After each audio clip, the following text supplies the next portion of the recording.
రేవంత్ వాళ్ళ మదర్ని మాట్లాడుతున్నాను. ఇప్పుడు రేవంత్ 2 ఇయర్స్ నుంచి ఇంతలా పెరుగుతూ ఉన్నాడు.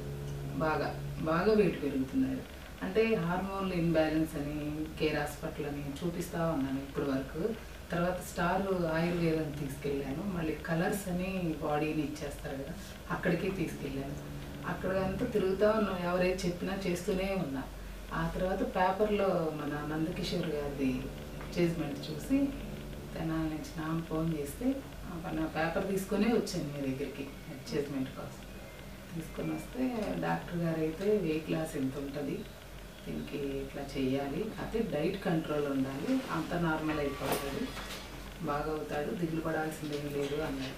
అయినా కూడా నేను ఇంకా నమ్మకం కుదరక మళ్ళీ స్టార్ హాస్పిటల్కి వెళ్ళాను. కేర్ హాస్పిటల్, స్టార్ హాస్పిటల్కి. అక్కడికి వెళ్తే వాళ్ళు కూడా నందకిషోర్ గారు చెప్పింది కరెక్టేను, మాకన్నా ఆయన సర్జరీలో బాగా చేస్తారు, ఆయన చేత చేయించుకోండి అని చెప్పారు డాక్టర్ గారు. తర్వాత మళ్ళీ తీసుకొచ్చి ఎగ్జామ్స్ అని చెప్పి మళ్ళీ జాయిన్ చేశాను అనమాట. ఇప్పుడు 2 months గ్యాప్ వస్తుంది కదా జూన్ వరకు. ఇప్పుడు బాగానే ఉన్నాడు. ఆపరేషన్ అయినా ఇంకెంత లాస్ అవుతాడనేది వెయిట్ చేయాలి.